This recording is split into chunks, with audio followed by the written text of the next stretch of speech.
What's good, fish heads? Welcome into another video. Got a great one for y'all today as Marsh is getting some lovings on this beautiful evening here at the crib. And yeah, today's video really cool. It's my first time ever doing a bioactive terrarium, specifically a desert terrarium build. I've done all my research for the specific reptile that you have to wait to the end of the video to see. But yeah, I want to show y'all my process of putting this bad boy together. Like I said, it's my first time doing something like it with a terrarium build like this, especially with this much effort into it. So yeah, let me know what y'all think down in the comments. Make sure you're subscribed, and yeah, let's enjoy the video.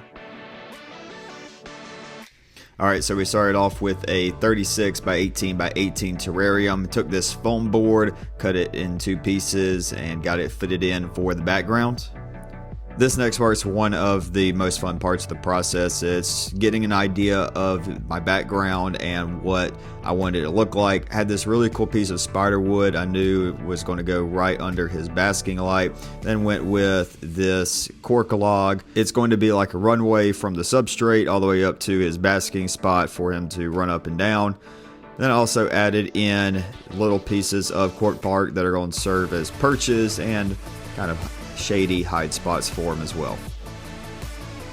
I used Great Stuff spray foam to attach the spider wood and the cork bark to the styrofoam background. A little speeded up video of that, and also just went ahead and used Great Stuff all around for the background to add in a really nice texture to it.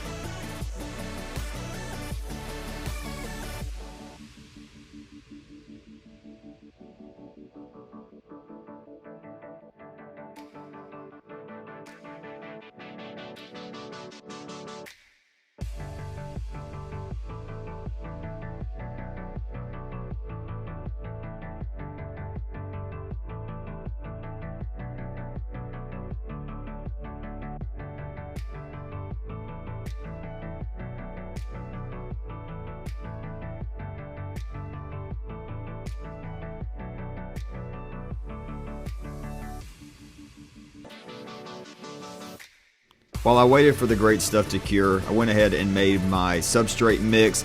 It's a mix of topsoil and Reptile sand. You can see me mixing it all up in a 5-gallon bucket here. About 60-70% of it is the Reptile sand, other 30% topsoil, just for something a little bit more natural color, and to help with the springtails and isopods for the cleanup crew.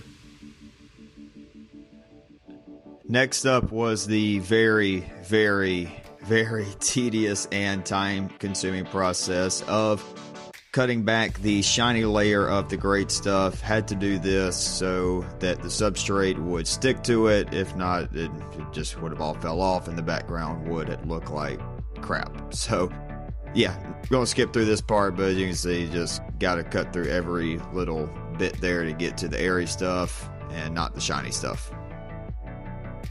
Hit the backdrop with the vacuum. Got to clean up all the little pieces. Don't want any of that in the terrarium, obviously. And this is what the background looks like after cutting all the shiny bits of the Great Stuff up.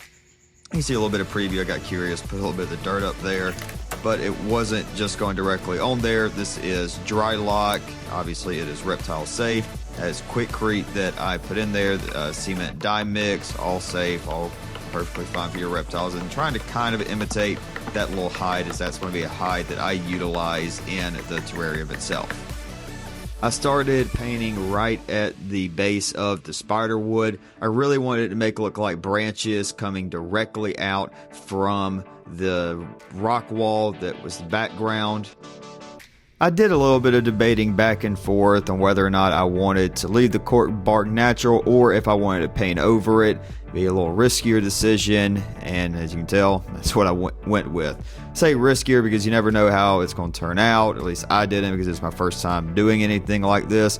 But I'll let y'all be the judge of the end product. Like I said at the beginning of the video, I'm pretty proud of it. After putting on that first layer and taking a step back and looking, man, I was really happy, gotta tell y'all. I really liked how it looked. The spider wood looked sick.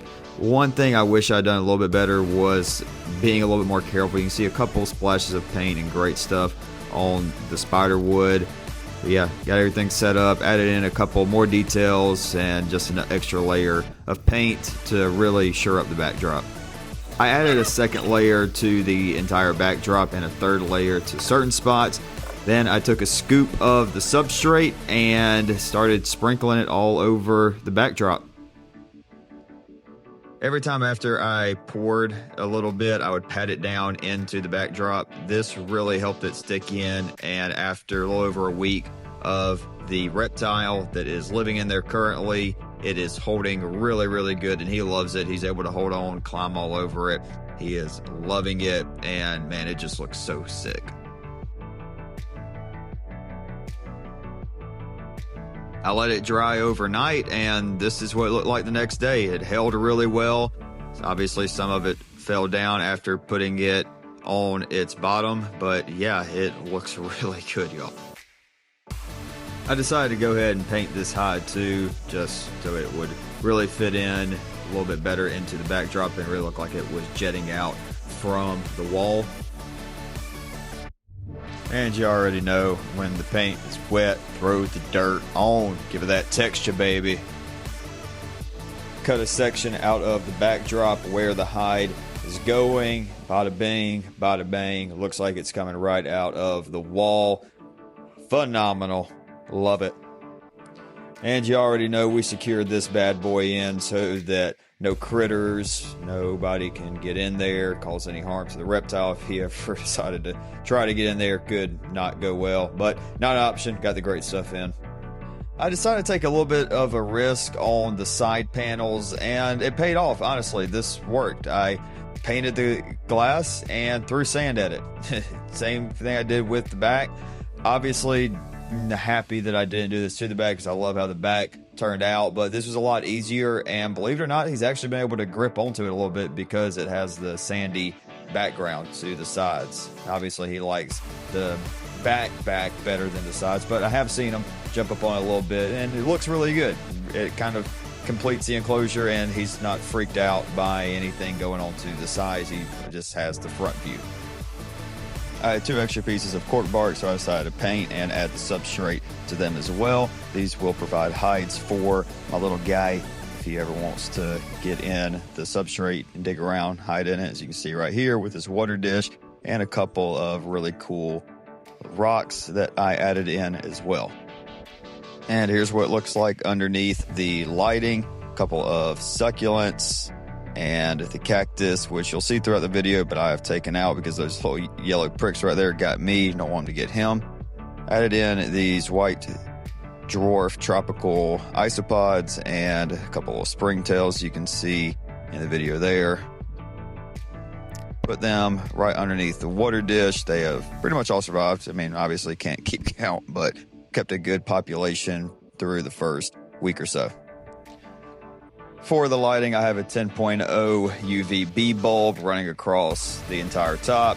I also have a 100-watt basking bulb and a 50-watt LED bulb, as you can see right here. And here's the boy, Bandit. I thought about going with Clint for Clint Eastwood, but ended up going with Bandit, kind of because, well, you're going to see in the next video, I have a girl named Smokey. Now, not a female collared lizard, which I do plan on getting eventually once I upgrade him out of this 36 by 18 by 18 into a 4 by 2 by 2. But I have Smokey, who is a different reptile, who y'all will see in the next video. These are the other plants that I added in: Cryptantheus earth star, an elephant plant, and a spineless cactus. And also moved that guy to the back just because seemed like he was getting roasted a little bit. And yeah, everything's going really, really well. He's letting me hold him for short periods of time. Still working on that trust aspect, but the boy Bandit, he's the man. See a little bump there on his nose. That is from doing a little bit of glass surfing the first day or two, but he has calmed down a lot since then, used to his habitat. He is super active, eating really well. Mealworms seem to be his favorite, but he's also crushed crickets and some roaches as well.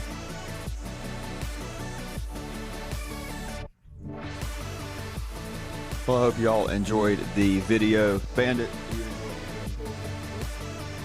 he's a little camera shy. Yeah, hope y'all enjoyed a little sneak peek. Oh, Oh, a little sneak peek of the next video. Going to be showing y'all my first bioactive tropical build, and actually right out here. You gonna be okay with I leaving that door open? He'll be okay. The peacock mantis shrimp aquarium looking awesome, and big news. I have purchased the peacock mantis shrimp. So that's another video coming very soon. I'm going to get my guy. So got one guy, I'm going to have a second guy, and got a gal. She's actually living in there, but say no shot y'all can see her, but really cool little build with a waterfall. So yeah, that's the next video. That's it for this one. Thanks for tuning in. Be sure you like, subscribe, comment, share, all that good stuff. Love y'all. God bless.